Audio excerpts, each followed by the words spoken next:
first of all, that while in Ottawa, where I indeed am today, we're meeting on the traditional unceded territory of the Algonquin people. Pursuant to Standing Order 1082 and the motion adopted on April 29th, 2021, the committee is meeting on its study of the sex trafficking of Indigenous peoples. To ensure an orderly meeting, I'd like to outline the best practices. Participants, ensure that you've selected the language of your choice. Go to the globe at the bottom center of the screen and click it on, and you can select either English or French, whatever you'd like to listen in. If you actually change back and forth while you're speaking, you don't have to make any further adjustments. Okay, and when speaking, please speak slowly and clearly, and when you're not speaking, your mic should be on mute. If in our discussions you feel you would like to add something, you can use the raise hand function, and I'll try to keep an eye for that. But I'm looking forward to the next couple of hours together, and delighted that we're able to bring you together on this very important subject. With us today, our National Chief Elmer St. Pierre of the Congress of Aboriginal Peoples, Grand Chief Garrison Settee and Manager Hilda Anderson Peers from the Manitoba Kiowatanoe Okimakanak Inc. and Brianna Brown, Prevention Coordinator at the Tonga Savingat Inuit Aluri. I apologize, Brianna. You'll correct me when I'm finished. Alurianic program. And I want to invite the witnesses to give their opening statements of up to 6 minutes each. We'll begin with Elmer St. Pierre. Elmer, welcome, and go ahead.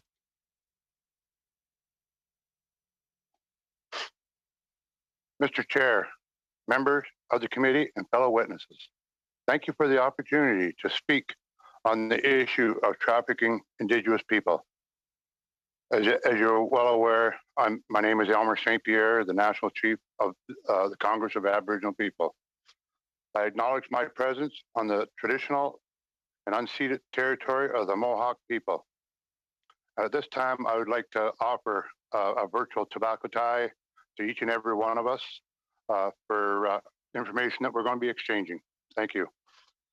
CAP represents the off-reserve status, non-status Indians, Métis, and Southern Inuit people. Today, 80% of the Indigenous people live off-reserve. 44% is in urban centers across the country. The biggest human trafficking operation in Canada history was the residential school system.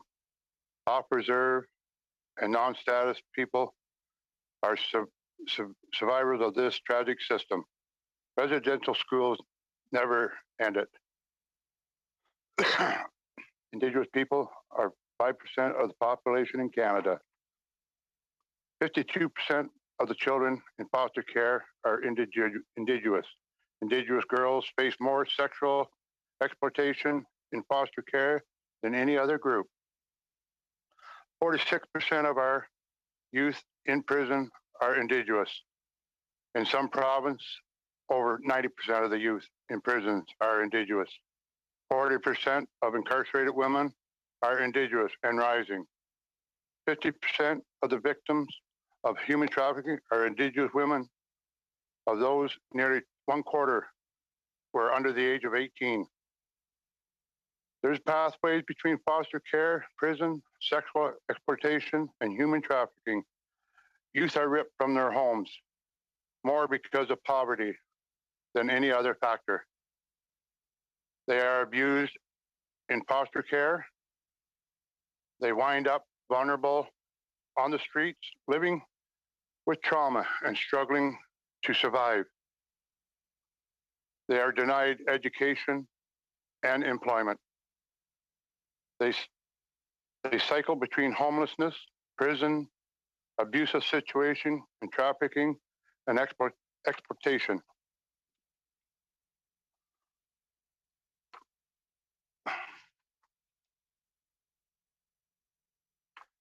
Get my notes all mixed up here. Too often only ends in a road of death. We need to help the boys and girls from starting on that road. We need to make sure everyone caught in that cycle can escape it and find the healing and community they need. The government has taken steps to work with some Aboriginal organizations, but has shut out others at the same time. Off-reserve and non-status communities are sidelined. They were denied housing funds to help give vulnerable women shelter. They are denied access to education, funding to give kids a future. They are denied justice programs to open healing lodges and use alternative sentence. They are denied status as rights barriers under the Indigenous child welfare legislation.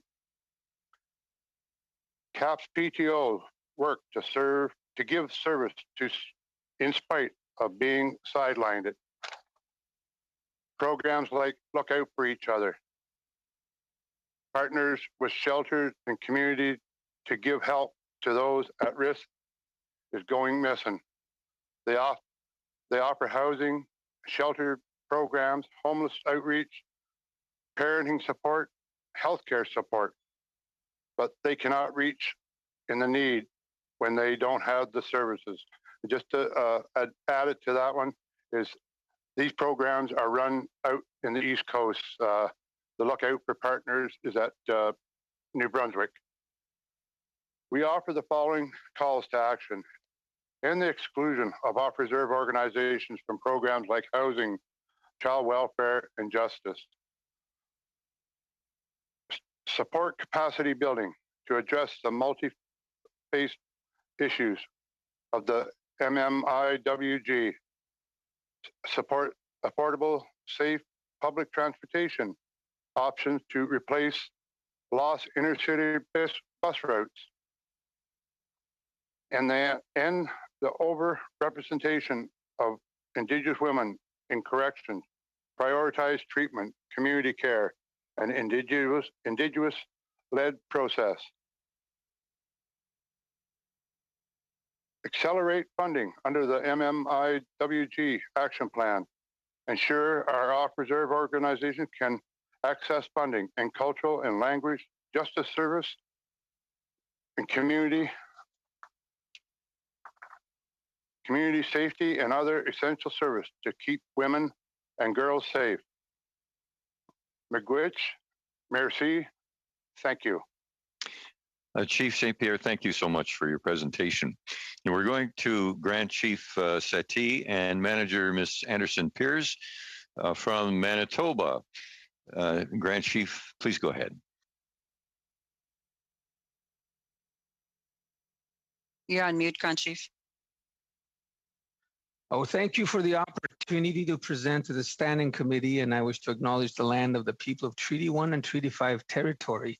My name is Garrison Settee. I'm the Grand Chief of the Manitoba Keewit Nui Okimaganak.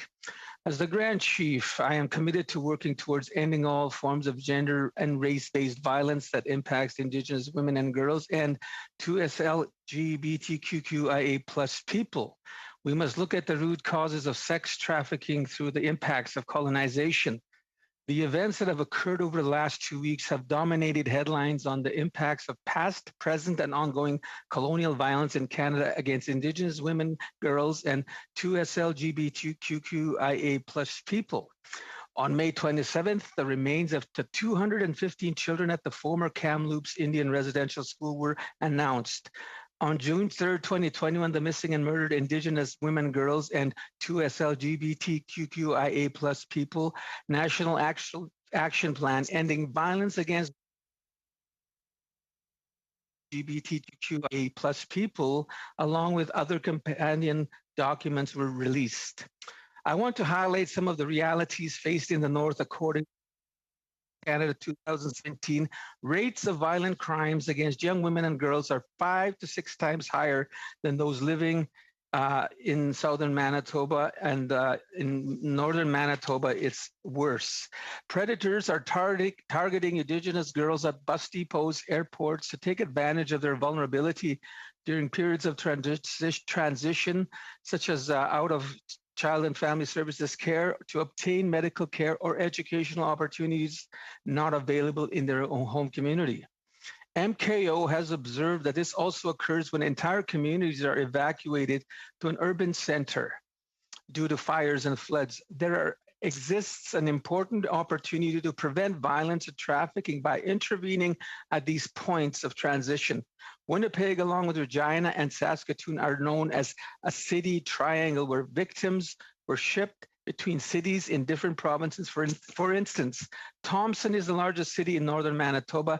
It has the highest number of missing youth in the province. It has been identified as a critical point of intervention to reduce the likelihood of them moving or being trafficked to Winnipeg. MKO is concerned that there's insufficient policing and resources to combat human trafficking in northern and remote communities. Policing agencies across all jurisdictions are not mandated to report to the Human Trafficking Coordination Center. This results in the denial of the basic human and Indigenous rights as related to culture, health, security, and justice.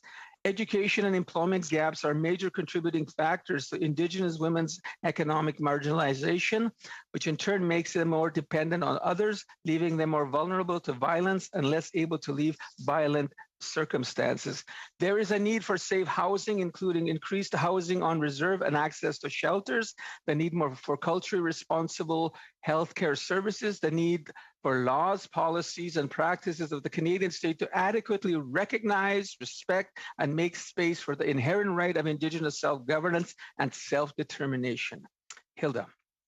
My name is Hilda Anderson Piers. I'm the manager of the Missing and Murdered Indigenous Women and Girls Liaison Unit. Our unit was established in 2017 and is part of MKO. Our mandate is to provide support, services, and advocacy to impact families of missing and murdered Indigenous women and girls, survivors of gender-based violence, and 2S LGBT QQIA plus people. The unit also focuses on prevention, awareness on ending all forms of gender and race-based violence.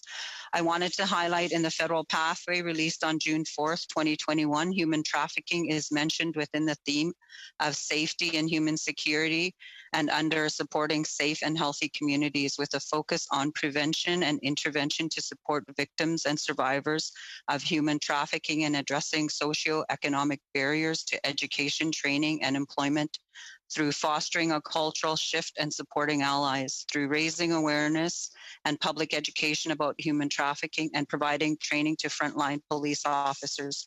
Under this same theme, addressing human trafficking and exploitation through increased funding initiatives to stop human trafficking, including support for at-risk populations and survivors. This will include supporting Indigenous-led and grassroots organizations to advance efforts to prevent and combat human trafficking. These are clear actions that can be implemented immediately. Indigenous women and girls and 2S LGBT QQIA plus people cannot wait for action. We're experiencing violence and being murdered and going missing at alarming rates in Canada. Recommendations going forward, the 2019 to 2024 National Strategy to Combat Human Trafficking be immediately updated to respond to the calls for justice from the National Inquiry into Missing and Murdered Indigenous Women and Girls final report, and a representative from Manitoba First Nations Northern Remote Isolated Communities sit on the advisory committee comprised of victims and survivors of human trafficking.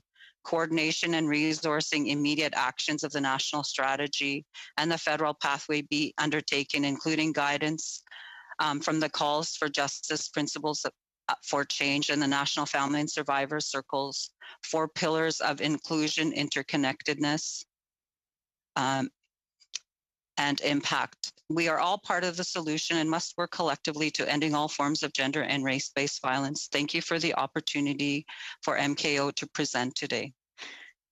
Thank you, Ms. Anderson Piers and Grand Chief Seti. And now, Brianna Brown, the Prevention Coordinator. And Brianna, let me try once again. Tungasuvingat Inuit Aluriarnik Program. Was I close? Yeah, thank you, Mr. Chair. Atili, hi, my name is Brianna Brown.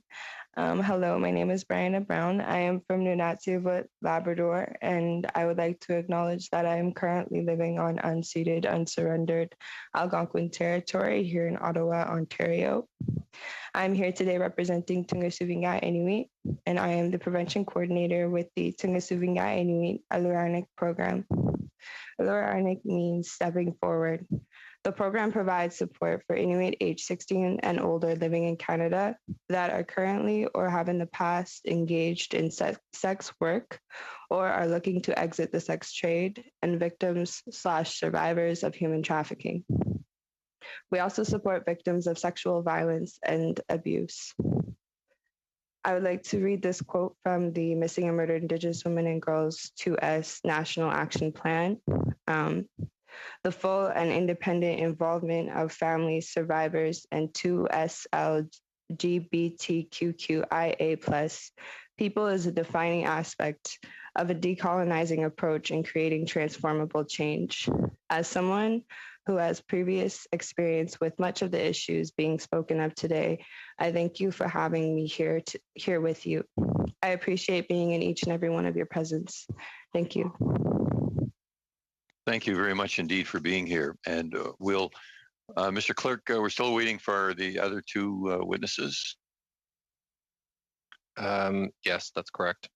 Fine. So we'll move on with questioning and rearrange as necessary moving along. So our first round of questioning is 6 minutes with Mr. Viersen, Ms. Zan, Madame Berube, Ms. Blaney. Arnold, 6 minutes. Please go ahead. Well, Mr. Chair, I was actually hoping to ask the other witnesses that aren't here some questions. So I'll just turn my time this time over to Gary Vidal. Gary? Thank you, Mr. Chair. I want to pursue a little bit of what I heard from Grand Chief Settee. Grand Chief, you talked about the rates in northern or remote areas compared to urban centers. And as a member of parliament that serves a very northern remote riding, I'm very curious to drill into that a little bit, just from a I'm not going to pretend I understand much of this. So this is for an education for me to understand some of the things going on in my own riding. I'm going to assume that northern Manitoba maybe is not that different than northern Saskatchewan, where I'm from. So if you would take a few minutes and just expand on your comments about the rates in northern and remote communities compared to more urban centers, and then also on you talked about the points of critical intervention, and I was really intrigued by your comments there, and I want you to flesh that out. I want to give you some time just to talk about that a little bit more, if that's fair. Okay.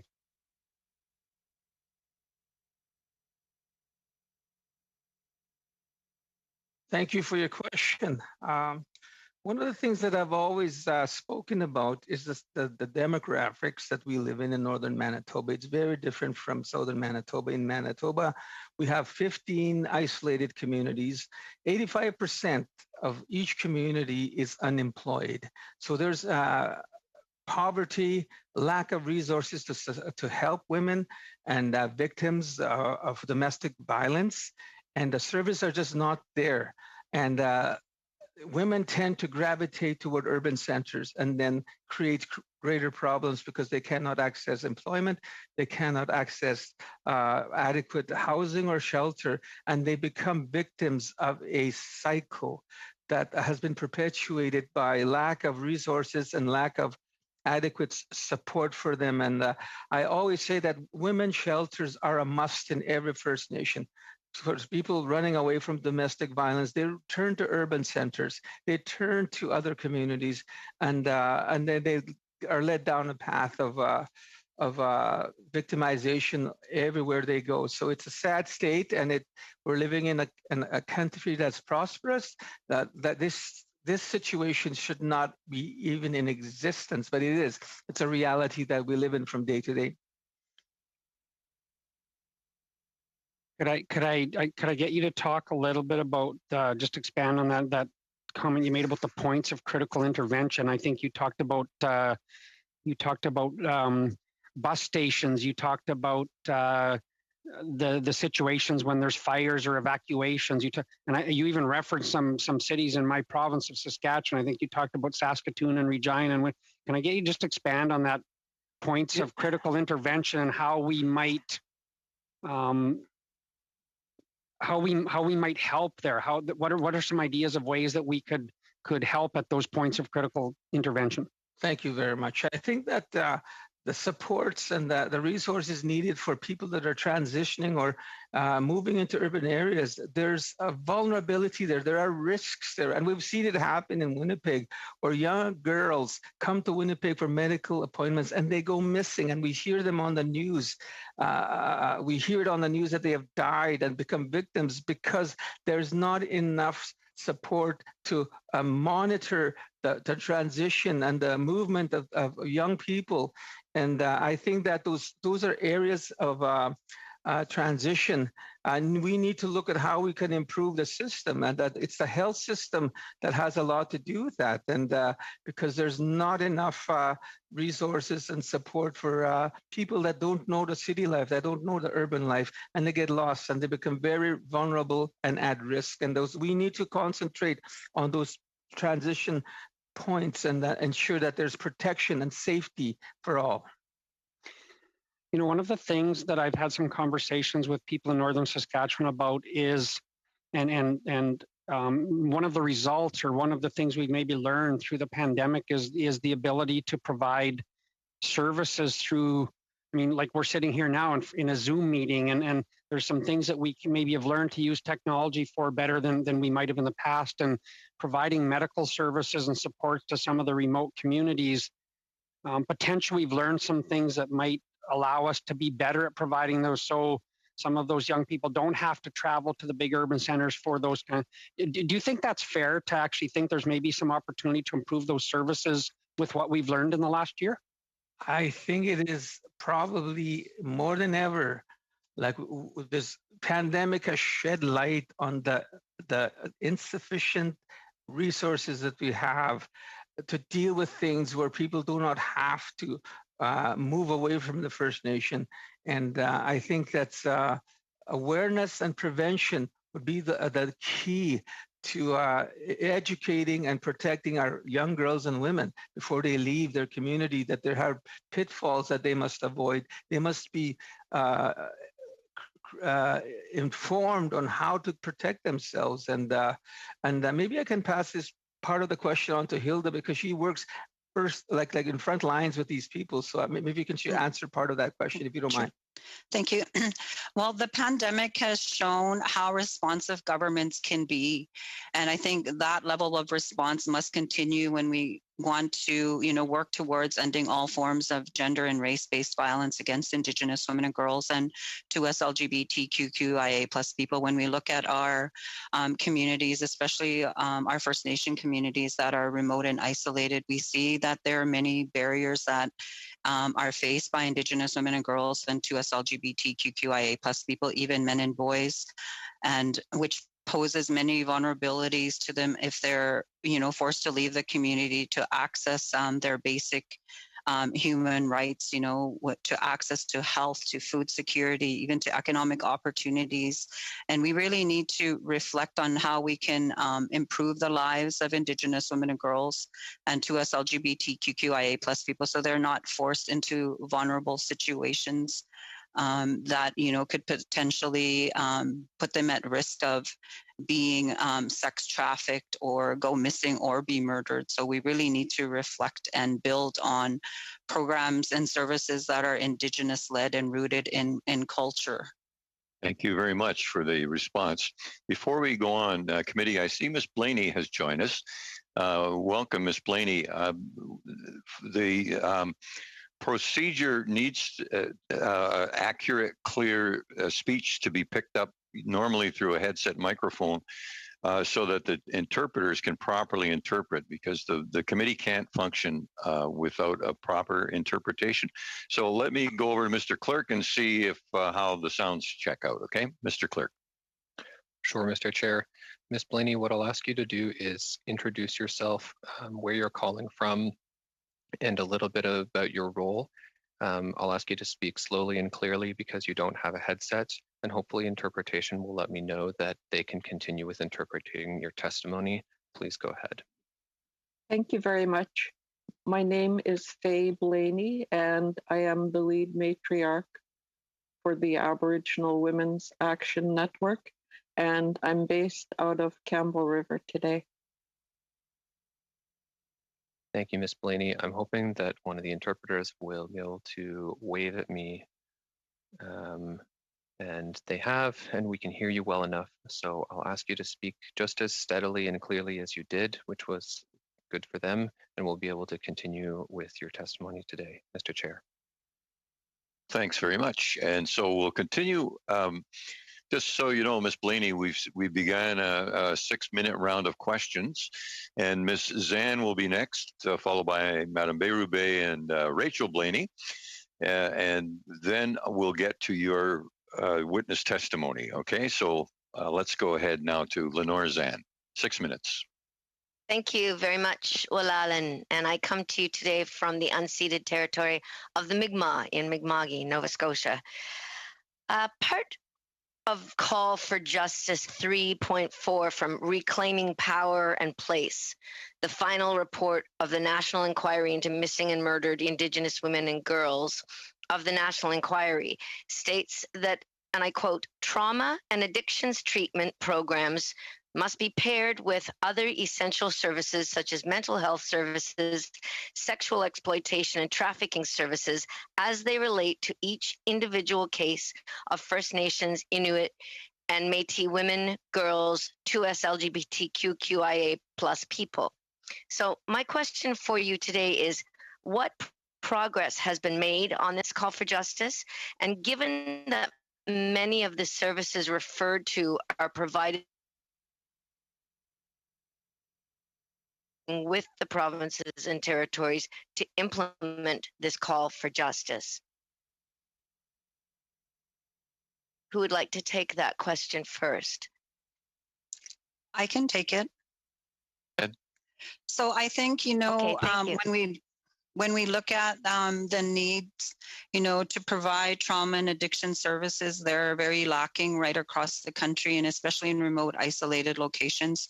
There needs to be adequate, you know, funding and resourcing that's, you know, long-term to, you know, support Indigenous women and girls and 2S LGBTQIA+ people recovering from colonial violence. There's a great need, and there needs to be, you know, a lot more action to ensure that there's mechanisms for healing from colonial violence, and as well to treat individuals who are seeking the supports and resources to recover from addictions that are used as a coping mechanism to recover from that trauma associated to colonial violence. Thank you. Is there an advantage to having a national hotline for reporting human trafficking? And has this service been frequently used by Indigenous peoples? Are the services culturally appropriate? Well, from what I've seen, you know, like we had outreach to our organization, you know, for this hotline. But one of the biggest concerns is that you can have a hotline, but you need to ensure that there's adequate resources to support individuals who are seeking resources from calling that hotline. And currently that doesn't exist across the country. Thank you. You know, it's interesting because when young people, youth are having issues with mental health or addictions, they find it difficult to go to a group and talk to adults about it. They feel much better talking to other youth, peer to peer. And I'm just wondering, what do you suggest is best for women and girls who are being trafficked or who are under threat of being trafficked?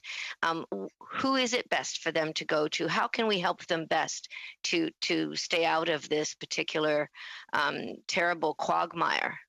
Well, I think, you know, supports that are developed have to be Indigenous led, that are barrier free and judgment free as well. And they have to feel, you know, a sense of belonging, and those types of services and resources should be developed in consultation with victims of human and sex trafficking as well, because they're the experts of their lived experience and their agency as well, and they should have the autonomy to participate in different types of committees that are establishing different types of resources and services, because if that does not occur, then as we've seen across this country in many circumstances, if the voices that are impacted are not at the table, they're often not meeting the needs.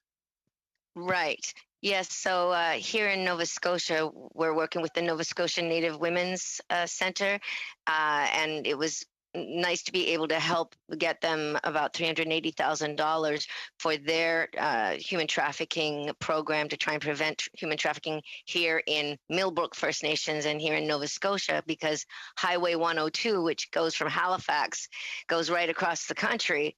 And we call it the Highway of Tears because there are so many young women who have been trafficked, and they are taken right through our community here and on further west.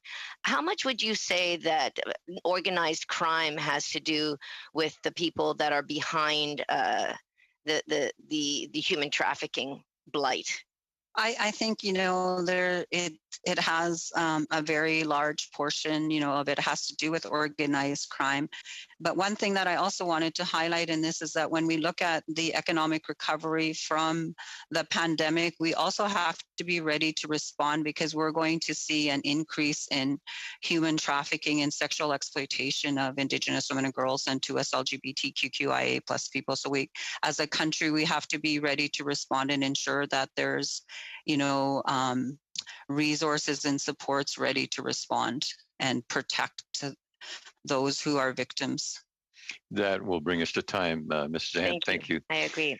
And Madame Bérubé, Sylvie, s'il vous plaît. Merci. Thank you, Chair. And thank you very much to everyone for participating in our committee. Your testimony is very important so that we understand this overall process. It's also been said in Justice Stat from Justice Department in 2018. It's indicated that the large majority, 80-70% of those who are victims of human trafficking are women and girls. And in the article, it doesn't talk about sexual trafficking specifically. It says that the trends would suggest that in Canada, sexual human trafficking is more widespread and it is harder to detect than other human trafficking. So the article does not talk specifically about Indigenous persons and sexual trafficking. So could you comment on this and explain what's happening with these statistics with sexual trafficking, please?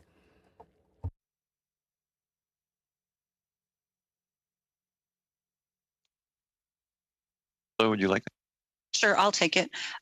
Currently, one of the biggest problems that we see as Indigenous people in this country is how data is collected, because the way that data is currently collected, it does not tell the true story of our realities. And I know that there's a huge push, to develop mechanisms where there is the ability to build the framework, working towards indigenous data sovereignty. So right now it's very difficult to accurately track how many victims they are of human trafficking and sex trafficking, as well as even to accurately track the correct number of missing and murdered Indigenous women and girls. So there has to be a real push, to ensure that the framework and the resourcing is made available for Indigenous data sovereignty and collection to occur to, really highlight the realities that we're facing as Indigenous people in this country.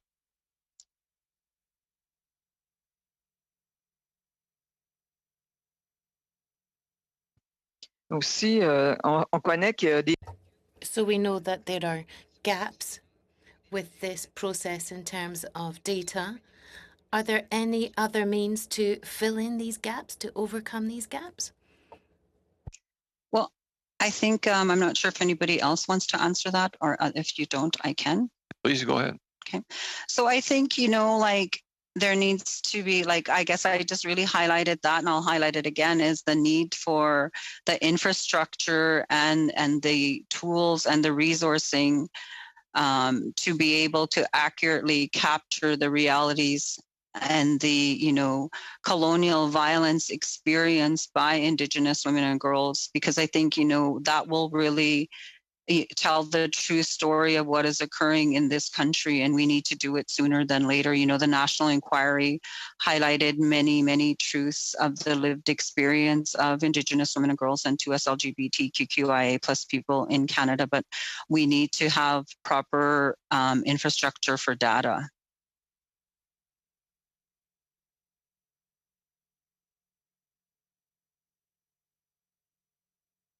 Le grand chef. Now, earlier, the Grand Chief mentioned that in northern Manitoba, there's a triangle of cities involving human trafficking. And you also talked about the need to have more policing and infrastructure supports and have safe houses. Do you have other recommendations to remedy that human trafficking situation in northern Manitoba? One of the things that I would like to see is that the ability to have infrastructure in First Nations for the protection of women, and even in urban centers, they need to have access to a safe place.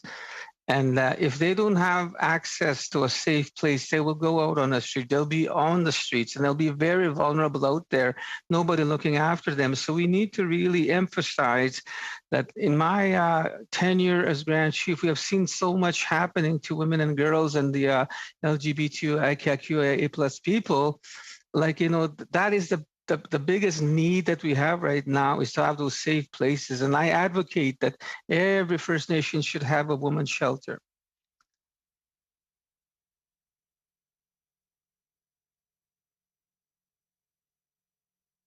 I also just wanted to add a little bit as to what Grand Chief is saying. We need to heavily focus on prevention through education as well. I have programs in schools that are starting from a very young age on, teaching about safety and boundaries and human trafficking and sexual exploitation that is occurring out there. Because, when we look at the remoteness and the isolation of many of the communities within the MKO territory, they don't have the proper infrastructure to be able to, look at resources online and stuff due to, the poor connectivity issues that are currently impacting many of the nations within the MKO territory. So we need to develop like curriculum that will start at a very young age within schools that has a heavy focus on prevention and, reclaiming identity and culture as well, to strengthen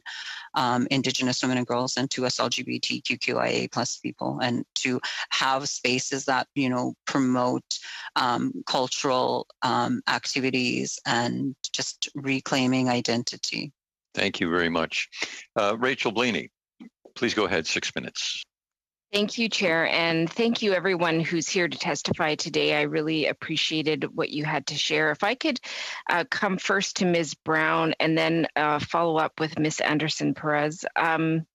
I guess, I'm hearing a lot of information here is really interesting, but I want to get more into the services that are provided.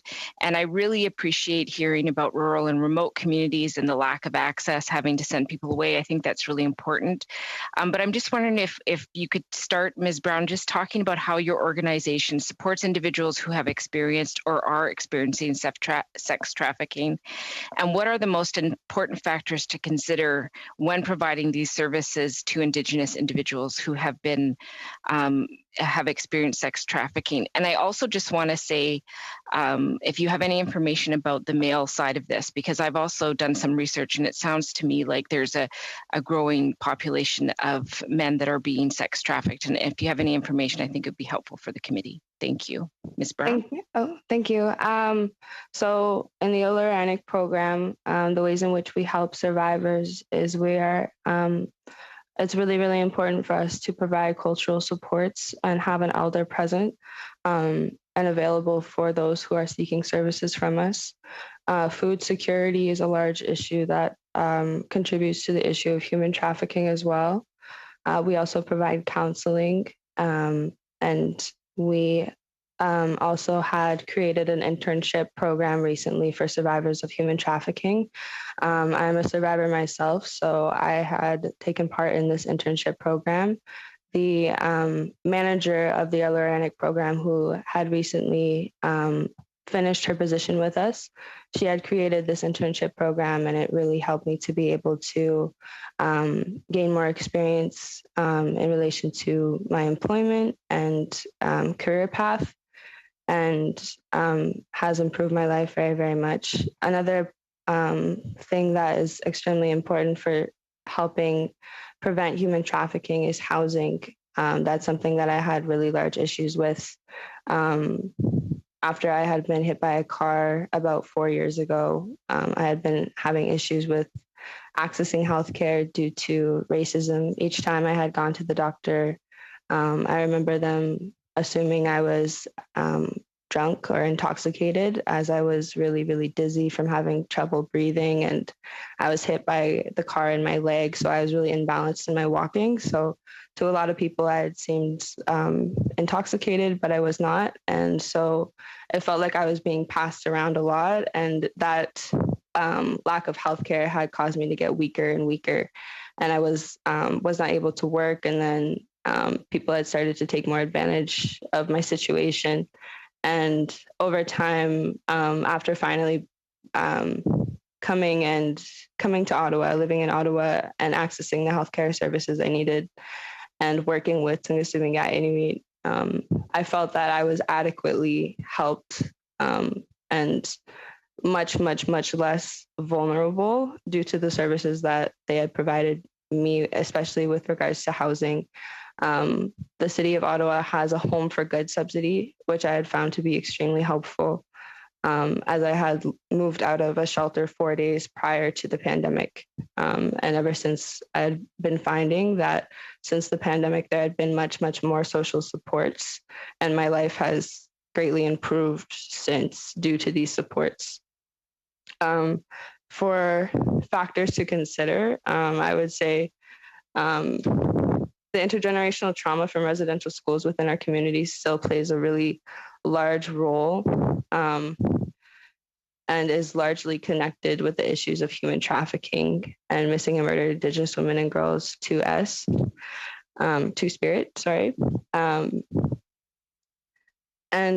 I think that I had a lot of trouble going to school after experiencing more and more colonial violence, after being hit by a car and different things like that. So I think vocational training, especially on the job, to be able to advance would be very, very helpful, and perhaps reduce the amount of feeling of trauma when we're learning or have to go to school. For male survivors, there have been a few people that confide in me with their information with regards to experiences they have had with sexual assault or human trafficking. And I had noticed that men are typically very, very afraid to trust anyone with this information at all whatsoever, and definitely more afraid of having that information divulged to family members or the public or those that they work with. So I think that's a really large barrier to be able to provide supports. And I think having culturally relevant supports is extremely important, as I think growing up, I had a lot of anger with regards to, I guess, trying to find my identity and understanding who I am. And ever since I understood my culture more, I'm a lot more calm. I'm a lot more just healthy and able to function much better and navigate the world much easier ever since. So thank you. Well, that's quite a testimony. Thank you so much for being so candid about these issues, which are important to our committee as we move through this investigation. Now, I'm going to ask Ms. Blaney to give us her 6 minutes approximately presentation, and then we'll move on to the next round of questioning. So Faye, if you can, once again, slowly and clearly, without the headset, it makes it a little tougher. And please go ahead. Okay, thank you very much. Briefly, I just want to say that the Aboriginal Women's Action Network has been in existence since 1995.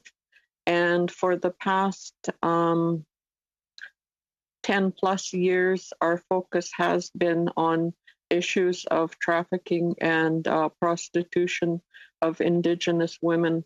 I think our interest in that was really piqued when there was an effort during the 2010 Olympics to license brothels. So we really began to focus intensively on that. I want to make my presentation in 3 parts. The first part will deal with the complexities of Indigenous women's experiences and how we become sexually exploited.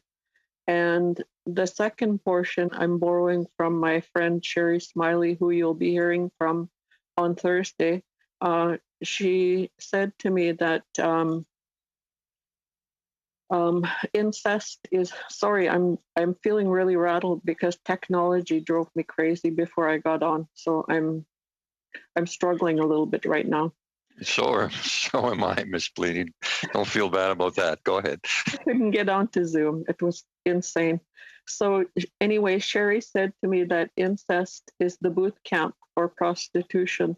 So my second point that I really want to make is that Indigenous girls are sexually exploited, and leads right into being trafficked or prostituted. And my final section, I want to offer some recommendations, and I'm titling that section Nothing About Us Without Us. And it's kind of ironic, and I'll explain that later. So the first part around the complexities that Indigenous women face, I wanted to borrow from the Native Women's Association of Canada, the literature review that they did, and they cite a UN global study in which they talk about how trafficking victims are targeted. So they go after women that are young, female, poor, undereducated, coming from dysfunctional homes and searching for a better life. And to that, I would add the child welfare system. So Indigenous women coming out of the child welfare system are very much targeted for trafficking. And so I really want to underscore the fact that there's a huge lobby in this country to legalize prostitution and the sex work lobby. And they're one-dimensional in their perspective. And I wanted to point out that there's huge complexities in being an Indigenous woman that are not factored into their equation. And I don't need to say a whole lot about that because there has been so much happening in the media, such as the 215 children plus the 104 more that have been found. And so we know that we struggle with racism, deeply rooted racism and genocide in this country. Out of that, we have a great deal of poverty. And, that's showing up in the levels of homelessness across this country. And Indigenous women and their children are very much impacted by that. And misogyny. I just think that misogyny gets missed so much in our conversations around colonization. And misogyny plays a huge role, patriarchy plays a huge role in what's happening to Indigenous women and girls. And we have a member in the Aboriginal Women's Action Network. I'm hoping she's watching today, and she never lets us forget that women with disabilities are not often considered in our conversations around sexual exploitation. And often Indigenous women become disabled as a result of violence. And so we're marginalized in all the institutions across this country. You know, the cases that have been brought forward by Cindy Blackstock on child welfare, and right across this country, the fact that so many of our children are in care, the justice system, you know, the racism within the justice system and the police misconduct, and right through the whole system. I'm not picking only on police. You know, there has to be justice reforms, and there should have been more in the mandate of the national inquiry to address the behavior of the justice system.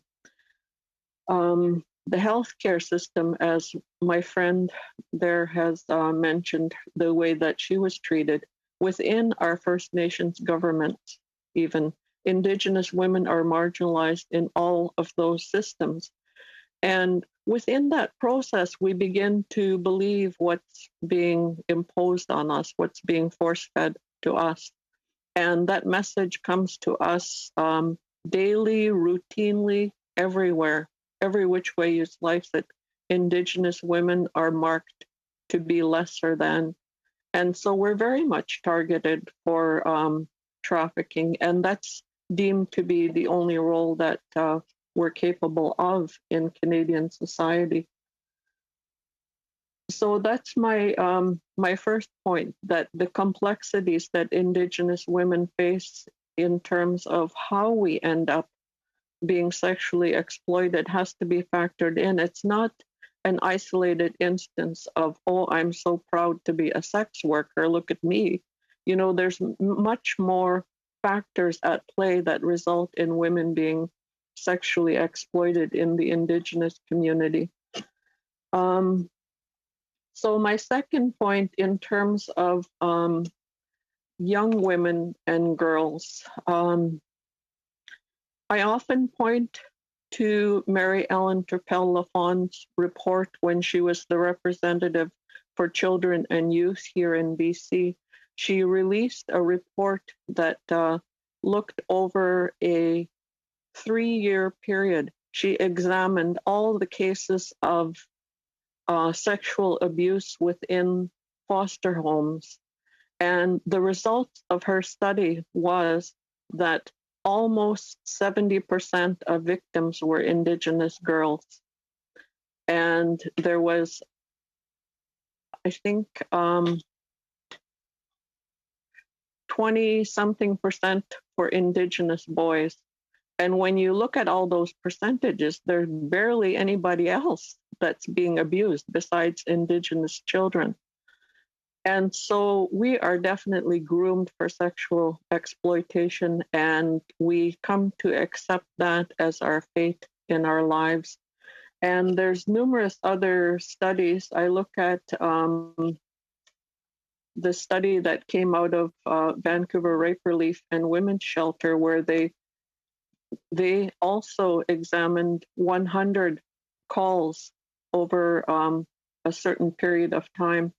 And in their report, they said that 12% of the callers were under the age of 14 when they were being sexually exploited. And 12% were between the ages of 14 and 15%. And 18% were between the ages of 16 and 18. And so that's pretty high when you think that almost half of Indigenous callers were underage when they were being sexually exploited or trafficked. And in the report by Melissa Farley and Jackie Lynn, they tell us that the women that were involved in their study, 96% of the Indigenous women said that they were being sexually abused as children before they entered into prostitution or were being trafficked. Yeah. Hey, let me just interrupt for a moment. Normally we do about a 6-minute testimony, and we have lots of questions to come before our 1 o'clock hour. So do you have, how much longer would you like to take before we go to our round of questions? I'll take another minute and just conclude with nothing about us without us. I find that comment very ironic because a lot of different social justice groups are saying this. You know, they want to be included in the decisions that affect their lives. And I was saying earlier to my friend that everything is decided for us, everything, without us. And I made the case that during the National Action Plan to end violence against Indigenous women and girls, the thing that came out of the national inquiry, that there was no women's group. Why is it that women can't speak for ourselves? Hugely problematic as far as I'm concerned.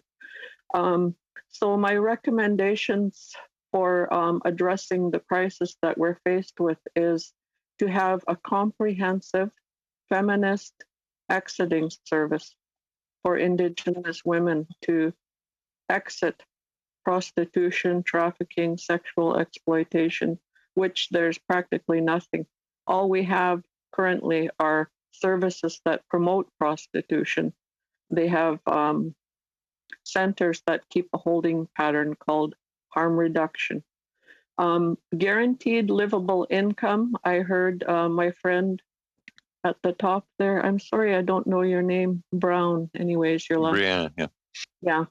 She talked about guaranteed livable income, I think, under food sovereignty and the benefits that came out of the pandemic. Women-only detox and addictions treatment, critical, absolutely critical. Here in BC, we have treatment facilities that are co-ed. I've experienced that, and I am a survivor of childhood sexual abuse. I tell you, it's not easy to sit in a room where offenders are disclosing their experience of offending, and I have to listen to that. And finally, the funding of autonomous Indigenous women's groups and organizations, it goes back to nothing about us without us. I think that's missing in practically everywhere I look. You know, Indigenous women are not leading the educational process, making decisions about our own lives. I can go on, but I will stop there. Thank you very much. Thanks so much, and a really remarkable testimony. We would like to get to the committee members' questions to all of our witnesses, and we're on the next round. Mr. Viersen, are you ready or to take the conservative? Okay, go ahead. 5 minutes for Mr. Viersen. Well, thank you, thank you, Mr. Chair, and I want to thank our witnesses for being here today. Very much appreciate your testimony. Ms. Blaney, a few years ago, you testified at the National Inquiry into Missing and Murdered Indigenous Women and Girls on the Expert and Knowledge Keeper panel, and you gave recommendations. One of the things that you talked about is to go upstream and address why Indigenous women and girls are being trafficked in the first place. Do you have any recommendations to around preventing Indigenous women and girls from being trafficked in the first place? What needs to change? I think it came out in the recommendations that I gave. I think that women-only detox is really critical, and addictions treatment facilities. I, for one, got right into my addictions when I was a teenager because of the sexual abuse and other forms of abuse, being orphaned, those things that I dealt with. And I do believe in having women's centers. That's where I sprouted my wings, was the women's centers that I had access to, and the women's studies programs. Those are the places where I developed a consciousness and a self-awareness. And I wasn't able to defend myself against the oppression that I was dealing with until I came upon women's groups and women's centers, women's safe spaces. So I think that's really critical. In the national inquiry, I talked about the importance of consciousness raising groups, and that is groups of Indigenous women sitting together and talking about the issues that impact our lives and identifying what the areas of concern are. And that's how we operate within the Aboriginal Women's Action Network. We do not provide services. We aren't service oriented. Primarily, our task is education and consciousness raising and political action. And out of that, incredible things happen. We had some of our members traveling across the country on the National Women's March Against Poverty and Violence. Yeah, those are some of the things that I think are really important to prevent the sex trafficking of Indigenous girls primarily. Some of my research shows that like the average sex trafficking victim in Canada is worth about $325,000 a year. There's huge money in it, and that's part of the reason why it happens as frequently as it does. Where does that money come from, and how would we? That money is a huge incentive to drive people into it, to drive traffickers to pursue trafficking of victims. How do we get rid of the money? Where does the money come from, and then how do we push the money out of the system? Mm-hmm. I'll go with Ms. Blaney and Ms. Brown. Well, I think that the money comes from male entitlement. In Sweden, they did a massive educational process with the Nordic model that they developed. An important element of that was education around equality issues for women. And the Indian Act is built upon patriarchy, and it's going to be a long time before we're able to undo what has been done to us, and including the current government's resistance to implement Bill, I think it's S3, on the status question. So, yeah. Ms. Brown? I'm sorry, would you be able to repeat the question? Yeah. So, like in the past, like the money is a big driver in a lot of things. So whether it was coming to Canada for fish or lumber or the beaver pelts, today we see a victim of sex trafficking is worth to their trafficker about $325,000 a year. The question basically is where is that money coming from, and how do we get that money out of the system? Oh, I think the money, I think there's a large demand for it, of course. So I've noticed like people of all different backgrounds are people who contribute to that demand. And I know that financial abuse is heavily tied in with the issue of human trafficking and indentured servitude. About a year or two ago, someone had been trying to groom me for human trafficking. And I had luckily caught on to what they were doing prior to it actually happening.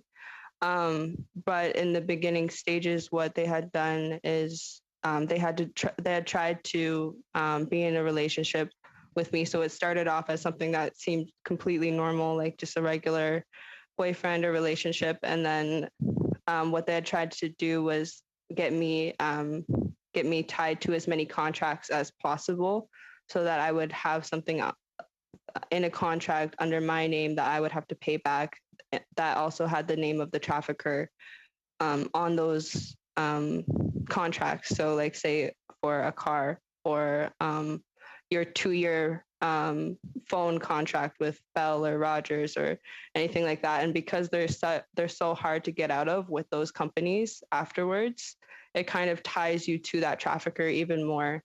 And then you're kind of forced into it in those ways. Thank you. Thanks so much. Adam Van Couverden, 5 minutes. Thank you, Mr. Chair. And I just want to send out an extraordinary thank you to the witnesses today for providing such personal and vulnerable testimony. This is hard work for the government to do, but it doesn't compare to your lived experience. Your lived experience does contribute to progress. And I just want to thank you on behalf of people that will be protected by future policies that this work will create. Thank you. I want to say that I'm joining you today from traditional territory of the Mississaugas of the Credit First Nation.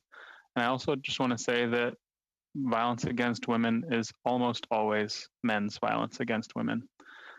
And in saying that, I want to cede my time to Lenore Zan, my colleague, who this is her space and this is her work. And I think she has more valuable questions than I would to ask. And I just want to thank everybody once again.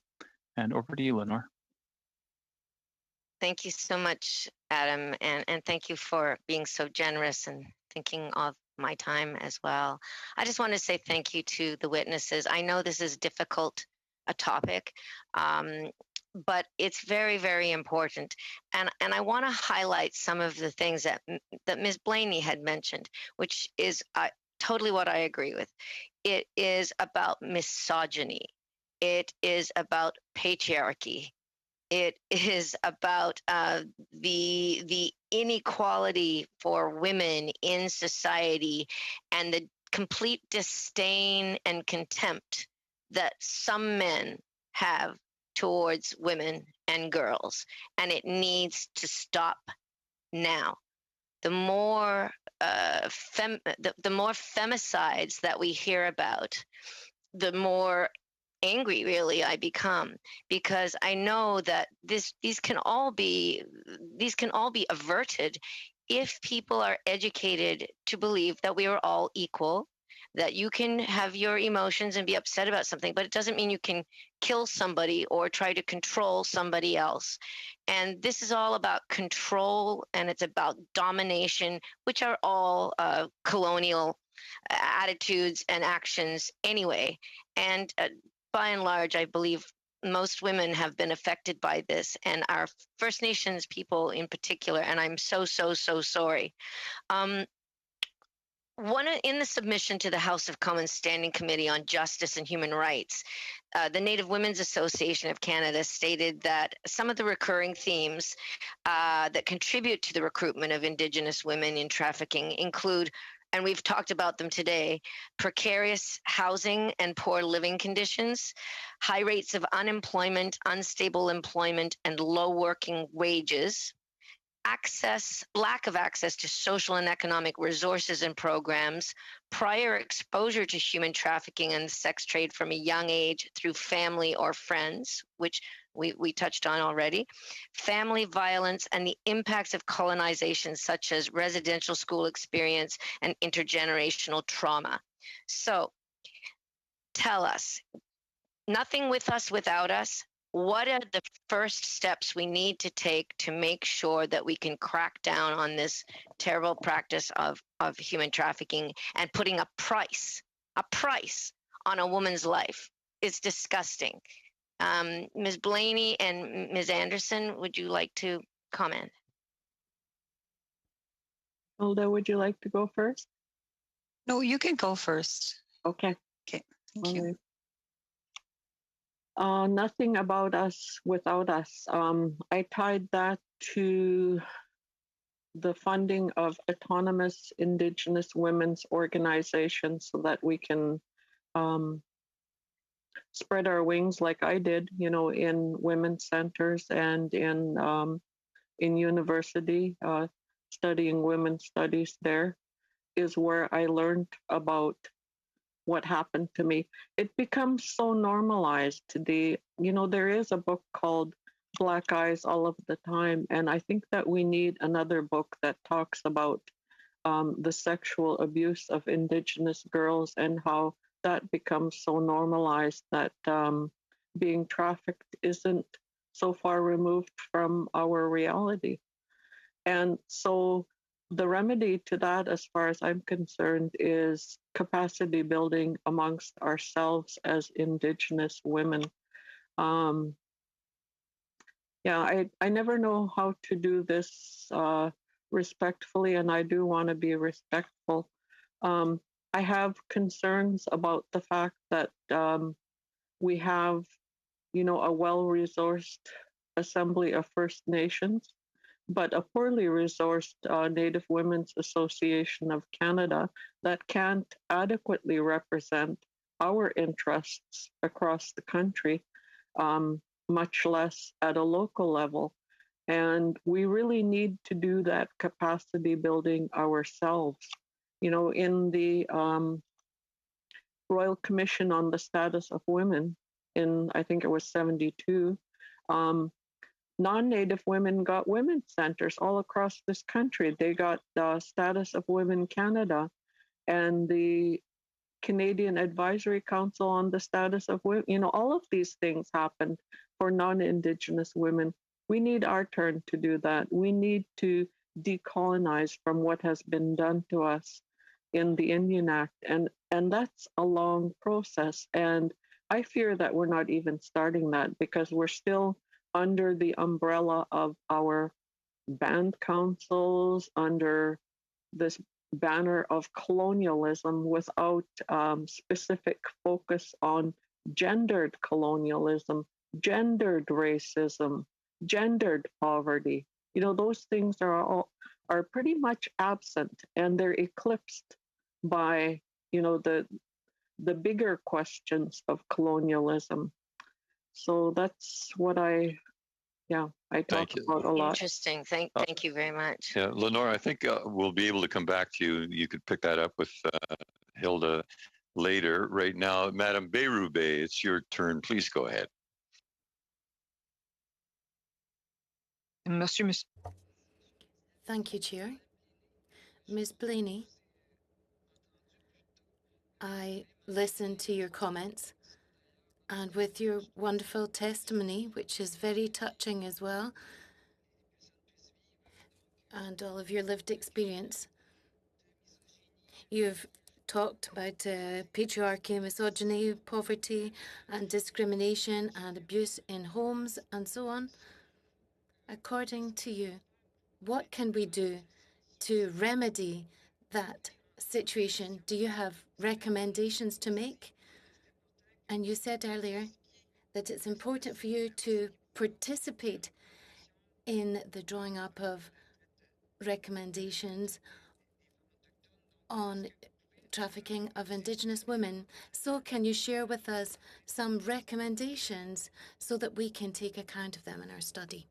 So sorry, I didn't understand any of that. Okay, Faye, you don't have the language selected. So on the center bottom of your screen is a globe. Select the globe and then select English as the language. That's where you will hear the interpretation. Okay. And it's a very good question, and I think Madame Berube should state it again so that you can hear it. Sylvie, go ahead. Madame Blaney. Yes. Madame Blaney, can you hear me now? Miss Blaney? So I was saying, when you didn't hear me, that I find that what you've said is very relevant and very touching.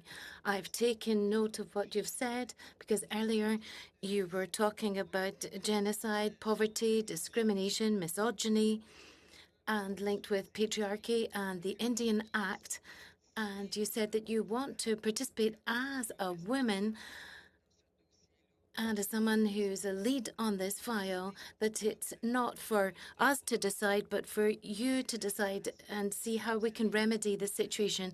So could you make some recommendations to us so that we can take note of these, so that we can overcome these problems?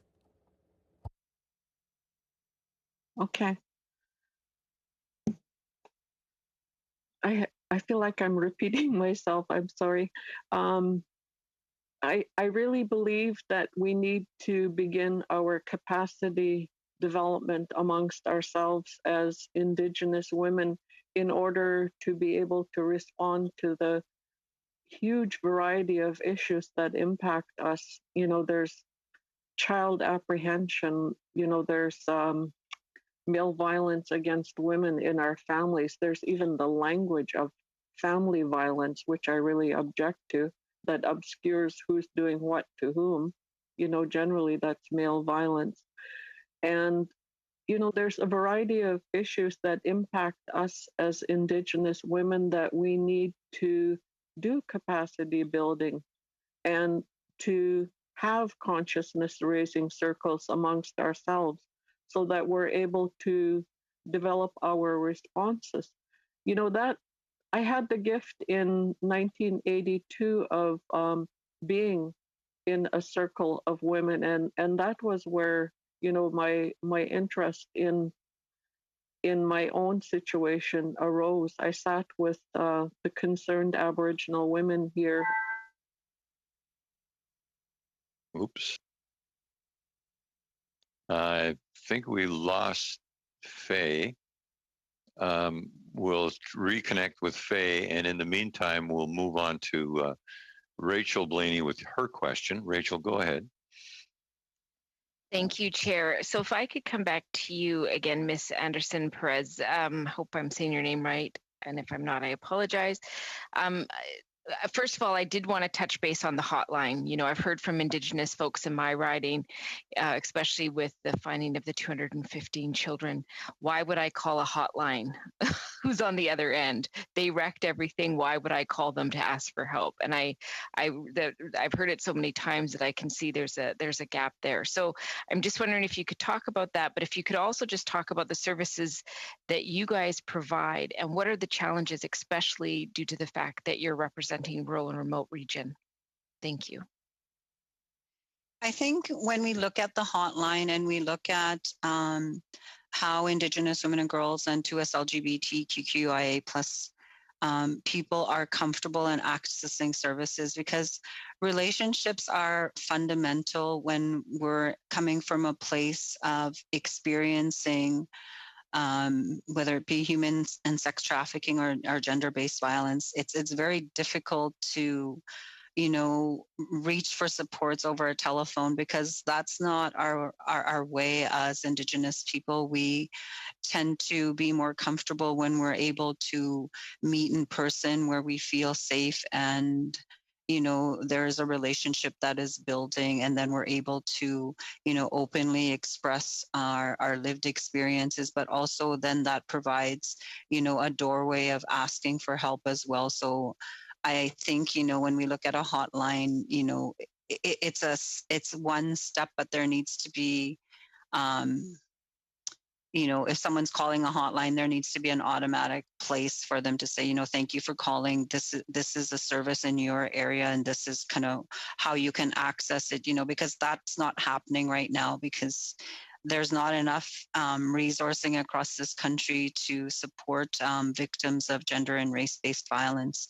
And within our unit, we take a very decolonizing approach to the services that we provide, and we really focus on Indigenous-led services and support that are rooted in our ways of being and through, culture, ceremony, and language as well, because this is what we've heard from different events and healing gatherings and different stuff that we have done through evaluations. And we really take those evaluations to heart that are shared with us from participants who seek our resources and supports through the MKO MMIWG liaison unit. And we also find that, with colonial structures that are set up to provide services, we find it very challenging to try to interact with these type of supports and resources due to the barriers that are posed and the lack of willingness to work with Indigenous service providers and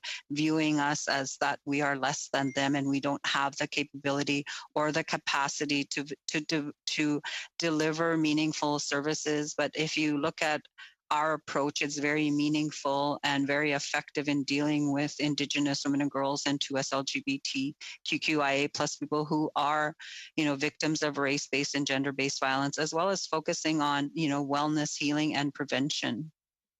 Thank you for that response. And just to clarify, the next speaker, Mr. Schmale or Mr. Melillo, who will speak next? Jamie, you'll go next, and then Jaime Batiste will follow with the Liberal 5-minute question.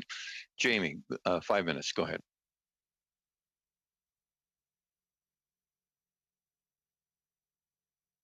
Can't hear you.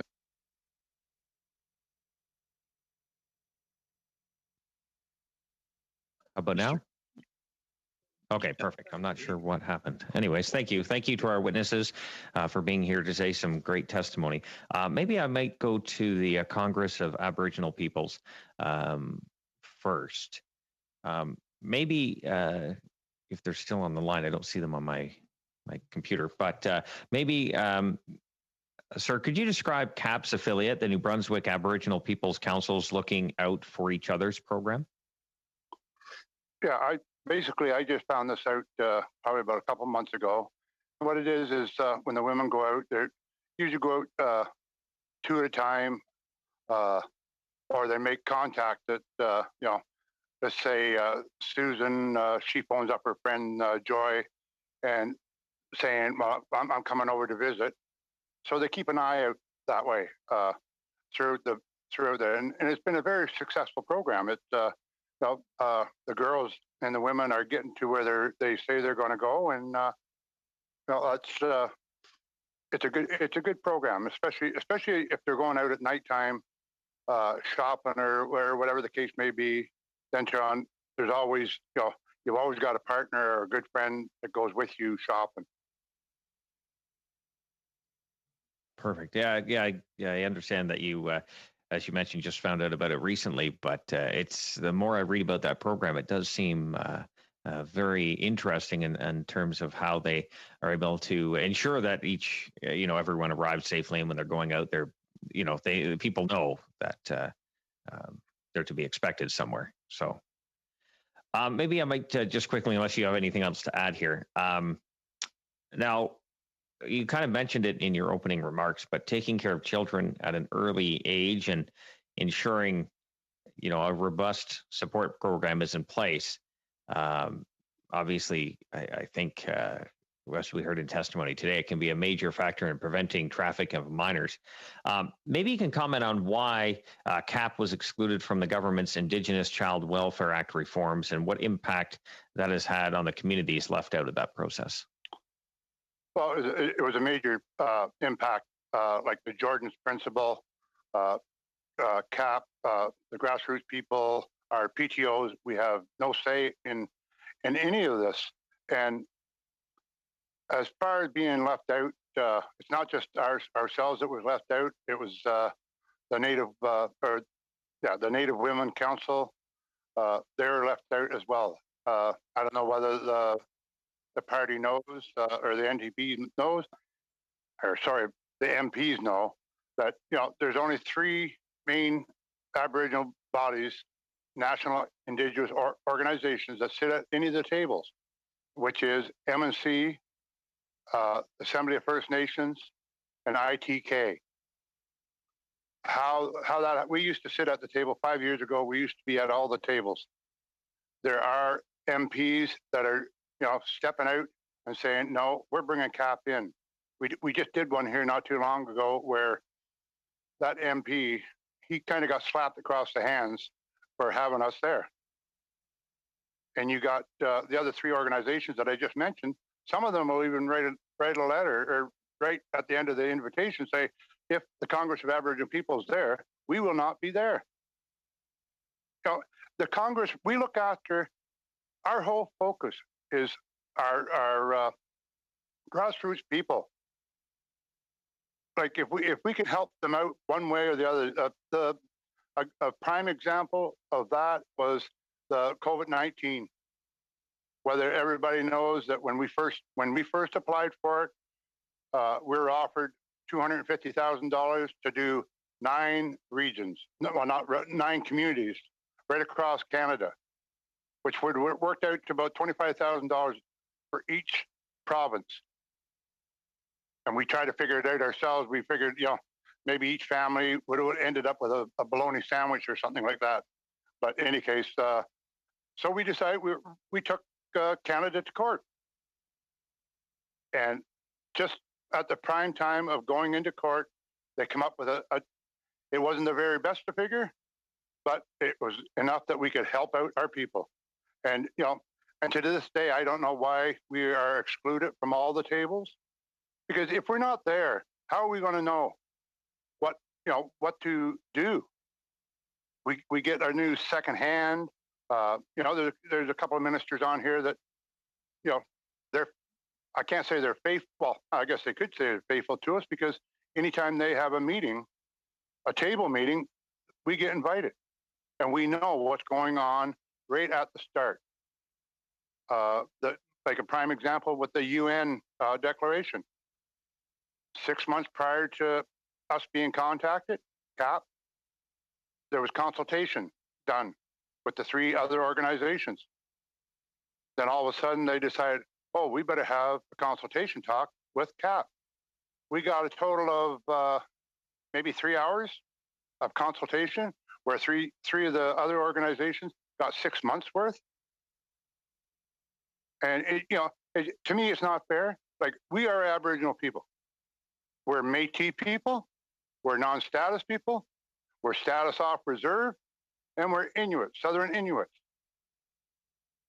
So I just don't get it. Like, you probably all heard it, the distinct base, and that's where it leaves us out.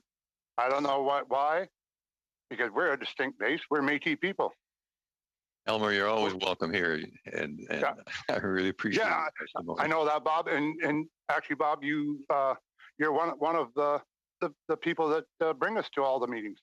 Well, and I'll mention the other one is Rachel Blaney. We've had meetings with Rachel. Some of the other ones I'm not quite sure of, but at least the 2 of you that are here, we've had meetings, table meetings and that. And, I'm glad we got a few on our side that will bring us regardless, no matter what those other 3 organizations say. So thanks, Elmer. Thanks a lot. No, I just don't want to get slapped around. I just bring them in. Welcome. And we go now to Jaime Batiste for 5 minutes. Jaime.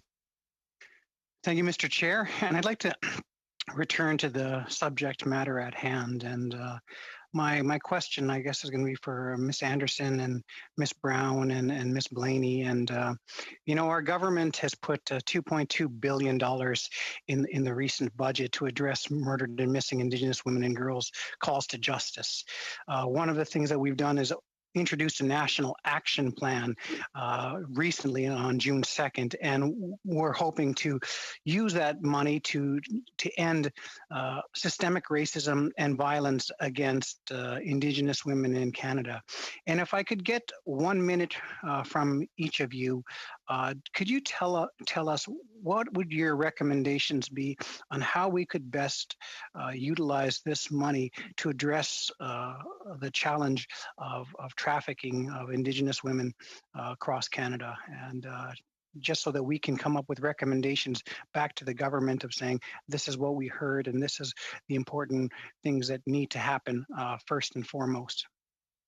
So, Ms. Anderson, can we start with you? Yes, absolutely. I think the first thing that the government can do is to implement guaranteed livable income, because poverty is a major contributing factor to human trafficking and sexual exploitation, and provide opportunities that are barrier-free for healing from colonial violence and the impacts, and that are rooted in culture and ceremony and land-based healing opportunities as well. So thank you.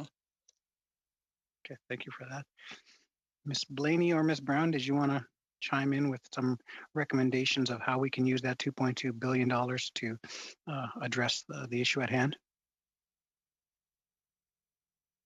I think it would be really important to ensure that we that consultants who are survivors of sexual abuse or human trafficking be consulted and be paid for their work and their traditional knowledge as well. And I think having training programs or presentations to bring more awareness to Indigenous peoples of what they are going through with regards to the history of not human trafficking, the history of residential schools and intergenerational trauma and how that relates to the sexual abuses and the normalization of human trafficking in our communities, just how that, I guess, just develops within our communities and how we can prevent it would be, I think, very useful. Okay, thank you. Ms. Blaney? I think it's a really long journey to come out of being sexually trafficked, of being in prostitution, and we really need a comprehensive feminist exiting service for Indigenous women and other forms of healing. You know, I mentioned earlier about women-only detox centers and addictions treatment facilities. So yeah, I think that those kinds of services are really critical for the large numbers of Indigenous women that are in survival prostitution or are being trafficked. Ms. Blaney, I only have about a minute left, but can you expand on what are some of the best practices around what you called exiting the trafficking, and what we can do as a government to set up a way that we can get people out of that in a safe and secure way, and doing it in a way that's respectful of, you know, the Indigenous people in Canada? Well, definitely Manitoba is ahead of us on that, and I'm sure Hilda could speak about the developments that are happening there. In BC, we have religious, like Christian services for women when they want to exit. Yeah, I'll defer to Hilda on that and talk a bit about what they're doing in Manitoba.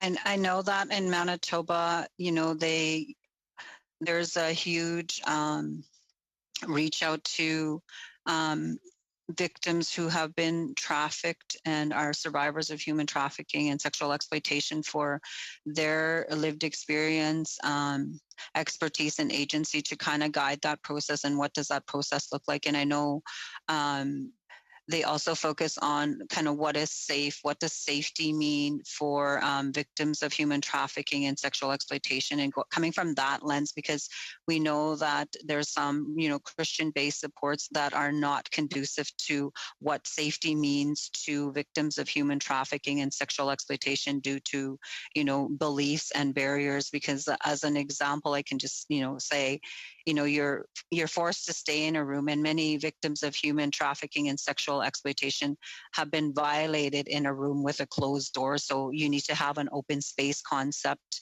you know, where it's a safe haven for victims of human trafficking and sexual exploitation that is barrier free, you know, that's open 24/7, and there's readily available resources that are culturally appropriate, such as grandmothers, you know, counseling services, ceremonial practices, because we see that currently happening in Manitoba with the 24/7 safe space, which is named after a grandmother who has been very instrumental in supporting many, many victims of human trafficking and sexual exploitation, Velma's House. And it's run by victims who have been trafficked and who have been sexually exploited. So they're bringing their lived experience, their expertise, and their agency into providing those supports and resources, and coming from a true place of understanding, you know, and removing those judgments and creating that safe space that will truly, you know, give that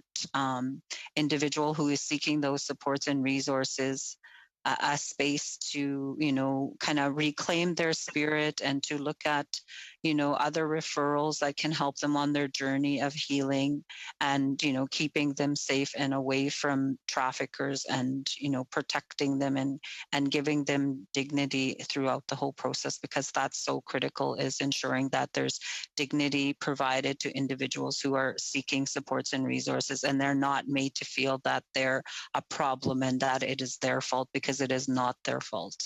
Thank you so much for the response. Members of the committee, we'll have time for one more intervention from each of the parties.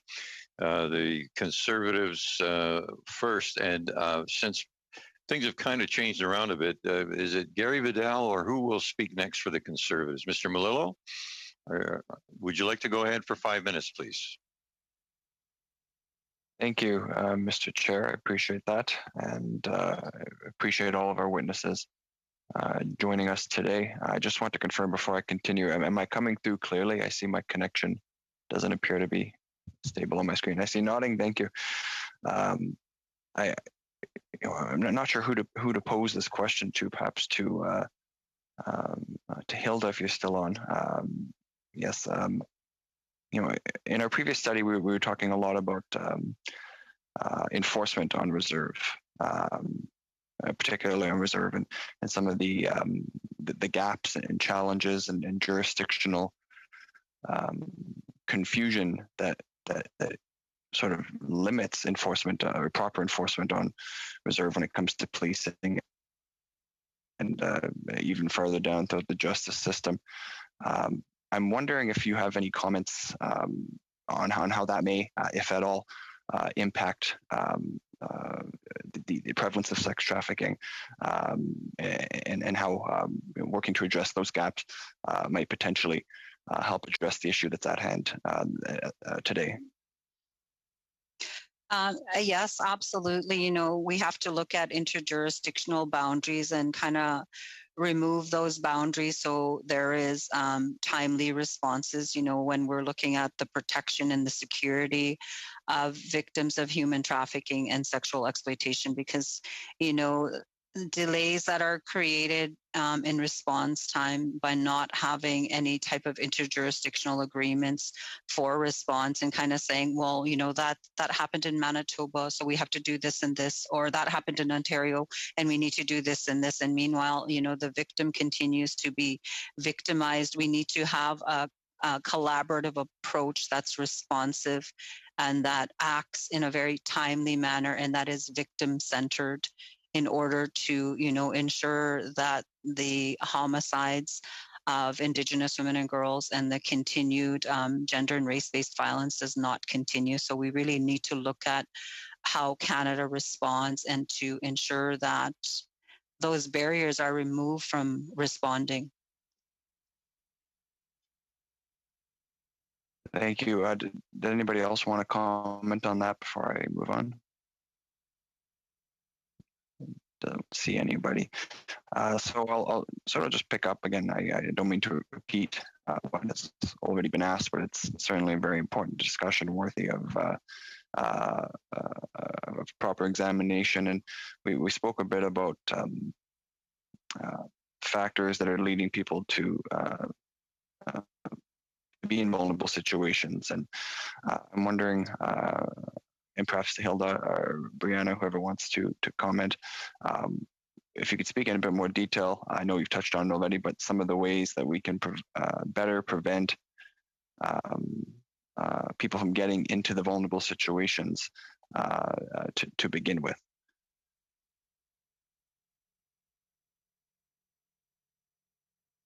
I'll hand it off to Brianna, because I think it's an important space for her to share based on her lived experience. Thank you.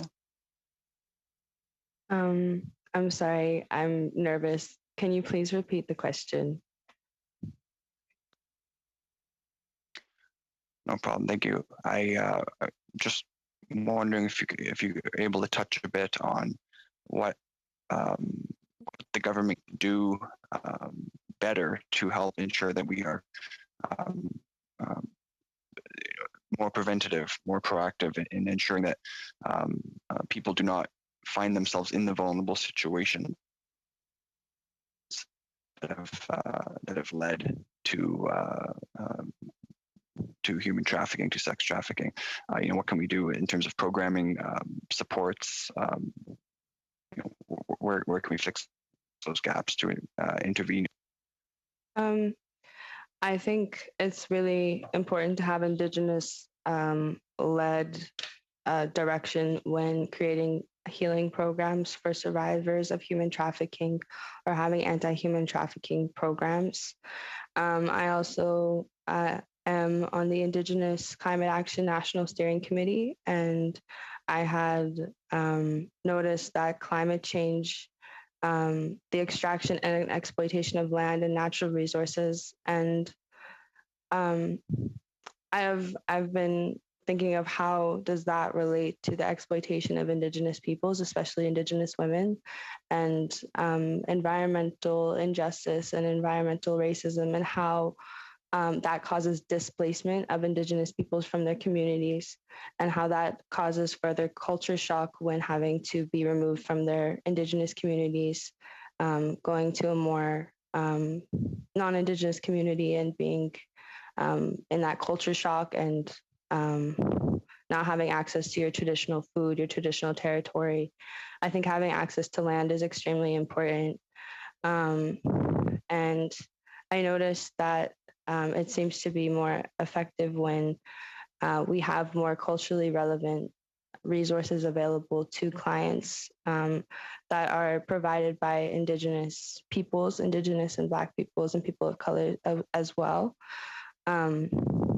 I've created programs and workshops and presentations to bring awareness to the issue of human trafficking and provided consultation to hospitals and anti-human trafficking organizations to provide input on their survivor leadership and healing programs. And I've noticed that there's a large demand for these presentations and bringing more awareness to these issues. Thank you. Thank you very much. Before I go to Ms. Zan, I see we're joined by Diane Redsky. Diane, we're almost out of, we have three more interventions. If there's a moment or two at the end, I'll have you make some comments. But if we do, Mr. Clerk, would we be able to add a few extra moments at the end to allow Ms. Redsky to give her presentation? Would that be okay? Okay, so we'll do that. So hang on, listen to the conversation, and we'll go to Ms. Zan now for 5 minutes. Thank you, Chair. And first of all, I just want to say to Ms. Brown, what a great job you've done. It seems like you are really on your way. Education is key, and learning, I believe, how to have our own self-worth and to get our own self-worth back again after we've been through terrible situations of abuse and neglect and violence. That is the key, and it takes so much out of women, but we need to be there and support each other. And I hope you are getting all the supports that you need, but you're very inspiring, and I want to say thank you so much for being here today. I'd like to go back to the issue of the $2.2 billion that government is going to be giving for missing and murdered Indigenous women and girls in the next couple of years. And here in Nova Scotia, we are discussing a resiliency center. That's what the Nova Scotia Native Women's Association is working on along with me. And they feel that this would be a very good way of having a safe space for women who have had intergenerational trauma, residential school trauma, missing and murdered Indigenous women and girls, LGBTQIA+. It would be a great safe space for people to heal. Are any of you also working on these kinds of projects across Canada? Ms. Blaney, perhaps I'll go to you first.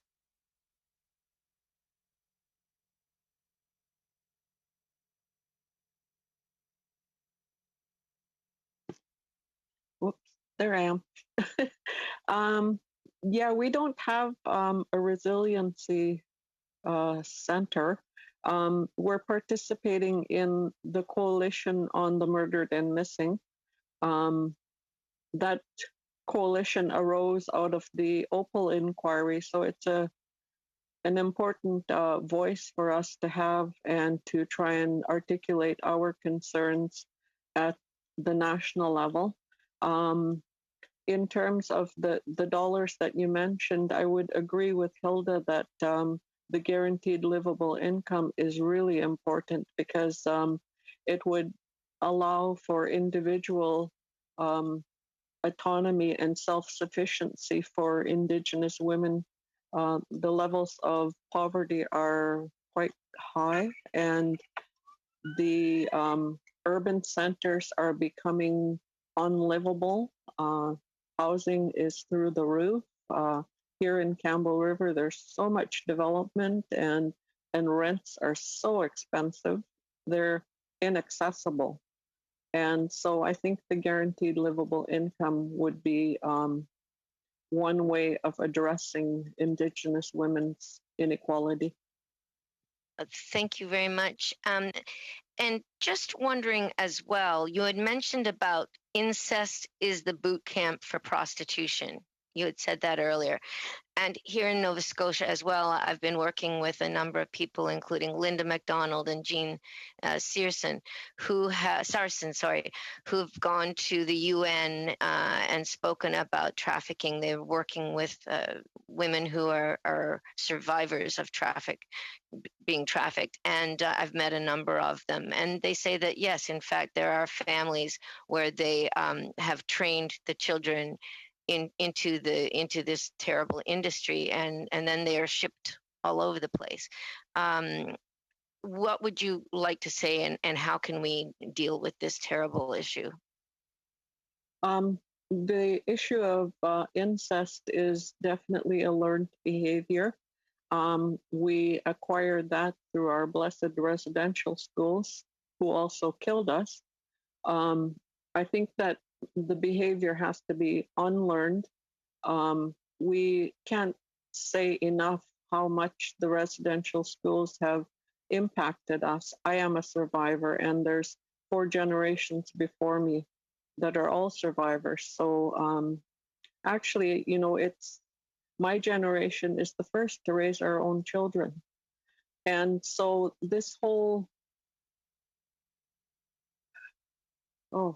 deep breath, this thing about having a family is something that we've been denied throughout history. And so it's very difficult to now suddenly be concerned about protecting our girls after all that we've been through. And it's a really complex problem. I was listening back to what the other man was asking about, what can we do to address, and I was kind of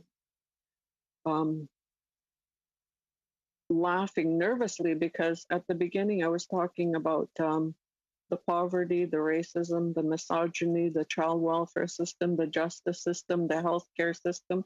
Like all of those institutions are complicit in oppressing us. It's overwhelming, isn't it? It's almost overwhelming when you're. Yeah. Okay. I have to say, and I'm sorry to interrupt, but Nora,